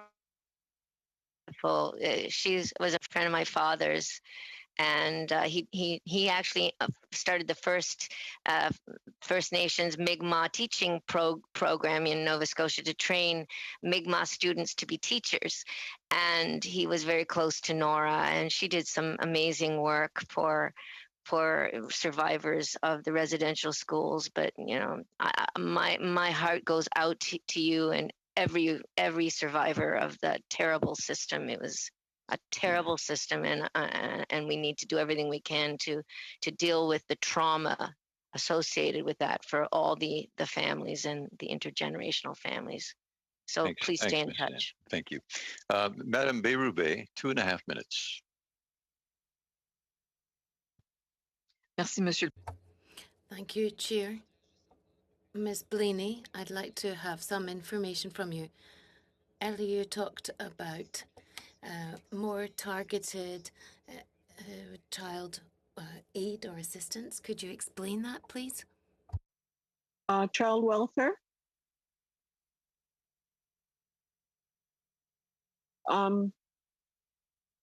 We have a long journey to go in terms of having some autonomy over the child welfare system. The rates of apprehension are right through the roof, and we often talk about how there are more children in care now than there ever were in residential schools. Yeah, I think that it's caused huge damage, in the same way that the residential school system has. In my former life, I used to teach at the post-secondary level, and I often had students coming into my classroom, Indigenous students, who didn't know who they were, and they were learning who they were in my classroom about what it means to be Indigenous, where do I come from? And so that is another arm of the genocidal strategy that's been launched against us. I hope I've answered your question. You were asking about child welfare, I think. Merci. J'ai une autre question. Thank you. I have another question. In 2018, there was a brief before the Justice and Human Rights Standing Committee, and the Native Women's Association said that there was lack of a breakdown data and a lack of inter-organizational data, and that meant it was very hard to identify the victims and the survivors of trafficking and their exploitation. So then it was very difficult to help them. So given the importance of Indigenous data, how can we actually remedy the lack of a breakdown in the data, or the fact that there are so many statistics missing? I think Hilda is a part of the, and so is Diane actually, of the National Action Plan, and they do have a committee or a table that deals with data, and I'm really looking forward to the results of their work. The Femicide Observatory is involved in that process, and I'm really pleased to see that. And they're speaking of decolonizing data. Hilda did, to some extent, speak about the jurisdictional problems that we have around policing, and I'm hoping that that committee will be taking that into consideration. I am looking forward to the work that comes out of the data committee. Thank you very much. Is there anyone opposed to extending briefly past 1 o'clock? I think I'll have the committee support to continue on after 1, and that will allow Ms. Rachel Blaney to have her intervention, and then we'll hear from Ms. Red Sky. Rachel? So, Chair, actually, I would like to just cede my time. I really want to hear from Ms. Red Sky. I don't want her to lose a minute. So, and I also just want to say it's nice to have another Blaney in the room. Hey, it's always good to have your sister-in-law online. So thank you. And if I could cede my time. Well, that's very kind of you. Ms. Red Sky, good afternoon. Welcome. And normally we have about a 6-minute presentation by our witnesses. And so we would really like to hear your presentation. So can you please go ahead? Hi, yes, thank you. Can you hear me? We were, I hear you. Yes, okay, good, because we were having technical difficulties earlier. So Bajo, Shawagan Unadishnakaz, Adikdodam. My spirit name is Love Eagle from the Caribou clan. I acknowledge the treaty territory that I have the privilege of living and working on, Treaty 1 and homeland of the Métis Nation, and also acknowledge the traditional territory of my ancestors, Treaty 3, Shoal Lake First Nation 40, which also provides the water to the city of Winnipeg. So thank you for the opportunity to be here. I apologize for the technical difficulties and not being able to participate in the whole session, but I'm really happy to see that some of the leaders working on this issue with Hilda and with Faye here, and want to acknowledge our survivor as well, bringing a really important voice to this really vital issue. So I'm hoping that you have learned through, and it appears that you've had a few meetings around on this particular issue with a number of people that have been informing this group. So I'm glad that you're getting a lot of different perspectives that is building on why this is the most extreme form of violence against Indigenous women and girls, and how the uniqueness and how Indigenous women and girls and two-spirited LGBTQIA are also uniquely targeted for the purposes of sex trafficking in our country. And why it is critically important to have unique resources that are available and accessible that are Indigenous-led, trauma-informed, and honor harm reduction. And so I hope that is the really some key messages that you have picked up on. So the work that I have been working on for really on this issue for over 30 years now has been to address and find solutions to problem solve on how to end sex trafficking of particularly Indigenous women and girls. And my career has been focused a lot on that, including leading the National Task Force on Sex Trafficking of Women and Girls in Canada. And so the organization I work for is called the Mama Wichita Center, and it's located in Winnipeg, Manitoba, Treaty 1 territory. And we currently operate a rural healing lodge. So it is and continues to be the only rural healing lodge in Canada for child victims of sex trafficking. And so this is a very unique resource that is under the portfolio of the provincial strategy called Tracia's Trust and Sexual Exploitation and Sex Trafficking in our country. So it's a provincially funded rural healing lodge. And I wanted to just give you some insight into that rural healing lodge and our experiences of operating a rural healing lodge. So these are for girls and transgender between 13 and 17 years of age. And these are some of the things that we have heard from girls. And so these, again, are minor children that are involved in the child protection system because they are girls in need of protection, and they need the support to be able to begin their healing journey. So some of the key points that they have shared with us and over the years of operating Hands of Mother Earth, the Rural Healing Lodge, is that their sexual exploitation started as young as 9, that they are groomed and lured online and in person, that girls from Northern First Nations have a particular risk to them in that there is a lot of it is online, and sometimes other girls are manipulated and forced to go into Northern First Nation communities to also do recruitment and luring and bringing girls back into whether it's Winnipeg or larger urban centers. So the control by the trafficker can take on many forms. So he can pose as a boyfriend or a drug dealer, an older man supplying them with drugs or a place to stay, or can pose as an uncle or a father figure, even daddy in some cases. So it's very relationship based on how traffickers are targeting Indigenous women and girls. That they are coerced to perform sex acts as many as 6 to 10 times a day, continuously, 7 days a week, hand over the money. They're often through coping, but as well, what is given to them is some really harmful drugs that will, such as meth and heroin and crack and those types of drugs that can really impact your ability to give proper consent to anything. And so meth is continuing to be a huge factor in controlling girls, that a girl is more profitable to a trafficker than an adult woman, that there's a trauma bond component to their trafficker, making it very hard to intervene.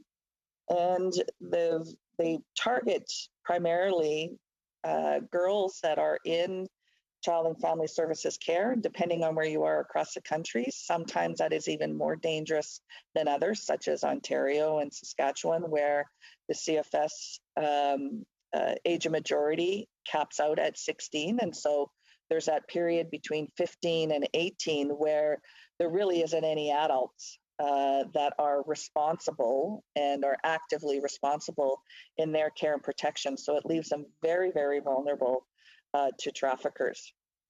And so we know that the men that are buying girls to sexually abuse them, and that is the correct language to use, is many men and it's pretty diverse as well. So if we're looking for a typical who are the abusers and the offenders, it's all ages, all from different cultural backgrounds and socioeconomic situations.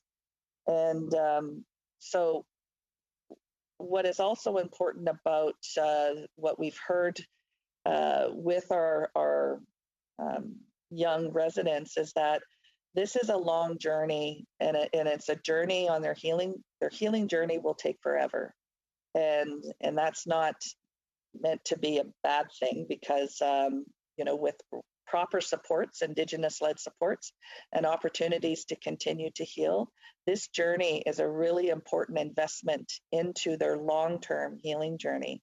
And it does take a lifetime to heal from the most extreme form of violence against women and girls. And so having that safe place to start healing journeys are critically important. So some recommendations that I have for this committee is that with the Federal National Action Plan to combat human trafficking, I really like to see an emphasis on Indigenous-led and having an Indigenous stream that is really focused on making those strategic investments across the country. So we have to outsmart what is already out there. I would agree around data collection and how critically important that is, because there is no common data collection. So we don't have an accurate number of what's happening across the country, because women and girls are presenting themselves, in shelters, and they're documented as domestic violence instead of sex trafficking. So there's a lot of complexity and around data collection, but there still is a really important opportunity for data collection across the country. We really need to have and develop a victim service strategy that is directed to their lifelong healing and not contingent on being involved in the court system. So we have had many of our girls from the Rural Healing Lodge, Hands of Mother Earth, who have participated in the court system, and this has been just a terrible experience from beginning to end. And so we really need a victim-centered victim service strategy around how to ensure that we are really supporting young girls and any victim that is impacted by sex trafficking, that they are, while they're going through the court system, to have a strong level of support. We are just in one case where there was multiple victims. We had several girls that participated in that court system who had several attempts at suicide, and some of them were successful. So we really need to ensure we're creating that strong safety net as they go through the court system. What is critically important as well, as it relates to overall and what we have now that could at least help not make anything worse, is that do not repeal Bill C-36. This is the Protection of Communities and Exploited Persons Act. It is a really critical piece of legislation, not only for the community, but for policing agencies to be able to intervene at times so that they have a full venue or a number of tools that they can use to intervene between a trafficker and those that they are abusing and sexually exploiting. And the last thing two more things I'm going to say is the it is critically important. Advocates like me and many, many others really want and need and encourage the investment into the voices of survivors, because that is where the answers are. That is where we need to support survivor leadership, and we need to be investing into those survivor-led voices, into those survivor-led organizations, because those are where the strategies and those are where the solutions lie. And so there is a critical need to make investments into survivor, particularly Indigenous-led survivor voices. And the last thing I'll say is that any form of buying sex from women and girls is violence against women, bottom line. And we need to stop normalizing this form of violence and say it's okay because there's money involved. And so that is what I'd like to bring to this committee. And thank you again for the opportunity to be here. Liz Red Sky, thank you so much. I'm glad that we had the opportunity to hear those points. And I want you to understand that this committee has been working, the four parties together, toward a common objective of resolving the problems that we've been hearing. And I'm very proud of the way we have been able to work. Also, we have outstanding analysts, and there's nothing that's going to be missed in the material that's prepared for us from the conversations, questions, and answers that we've had. So this has been a brilliant, although somewhat sobering couple of hours. But on behalf of all our committee members, thank you to each and every one of you for sharing your life experiences, but offering us a pathway to a better future. And with that, I'll take a motion to adjourn. Adjourn. So adjourn. Thank you, Ms. Sand. All in favor of this motion? This meeting is adjourned. Thank you, everybody. Appreciate it. Thank you. Walaaliog.